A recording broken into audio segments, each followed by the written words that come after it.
ಪ್ರತಿಯೊಂದು ಕಥೆಗಳ ಮೂಲಕವಾಗಿ ನಾವು ಉತ್ತಮ ಪ್ರಜೆಗಳಾಗಿ ಭಗವಂತನ ಭಕ್ತರಾಗಿ ವಿಶೇಷವಾಗಿ ಭಗವಂತನ ಅನುಗ್ರಹ ಪಡೀಲಿಕ್ಕೆ ಸಾಧ್ಯವಿರುವಂತಹ ಅನೇಕ ಸಂದೇಶಗಳನ್ನು ಪುರಾಣಗಳಲ್ಲಿ ನೀಡಿದ್ದಾರೆ. ಅನೇಕ ಪಾತ್ರಗಳು ನಮ್ಮ ಕಣ್ಣೆದುರಿಗಿದೆ. ಧ್ರುವರಾಜರು, ಪ್ರಹ್ಲಾದರಾಜರು, ಅಂಬರೀಷ ಮೊದಲಾದಂಥವರು. ಧ್ರುವರಾಜರ ಎಷ್ಟು ಅದ್ಭುತವಾದ ದೇಶವನ್ನು ನೀಡ್ತಾಳೆ ಅಂತ ದಾಸರು ಅದನ್ನು ದಾಖಲೆ ಮಾಡಿದಂತಹದ್ದು ಸಾಹಿತ್ಯಗಳಲ್ಲಿ ನಾವು ನೋಡ್ತಾ ಇದ್ದೀವಿ.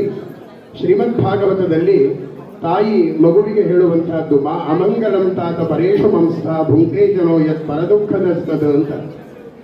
ಕಷ್ಟದ ಸಮಯದಲ್ಲಿ ನಾವು ಮನಸ್ಸನ್ನು ಹಗರು ಮಾಡಿಕೊಳ್ತೀವಿ. ಕೆಲವು ಸಂದರ್ಭದಲ್ಲಿ ಇನ್ನೊಬ್ಬರನ್ನ ದ್ವೇಷ ಮಾಡುವಂತಹ, ಅಸೂಯೆ ಪಡುವಂತಹ ಭಾವನೆಗಳನ್ನು ಬೆಳೆಸ್ಕೊಳ್ತೀವಿ.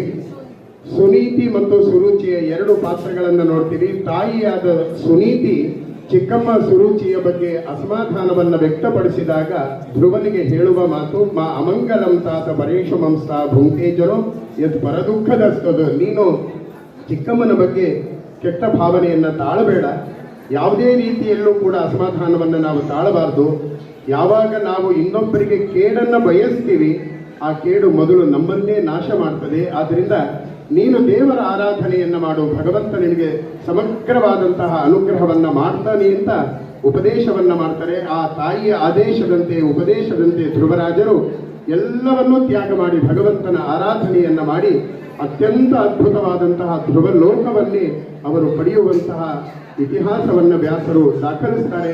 ನಾವು ಕೂಡ ದ್ವೇಷ, ಅಸೂಯೆಗಳನ್ನೆಲ್ಲ ದೂರ ಮಾಡಿ ಆ ಭಗವಂತನ ಪರಮಾನುಗ್ರಹವನ್ನು ಗುರುಗಳ ಅನುಗ್ರಹ ಮೂಲಕವಾಗಿ ಪಡೆಯೋಣ.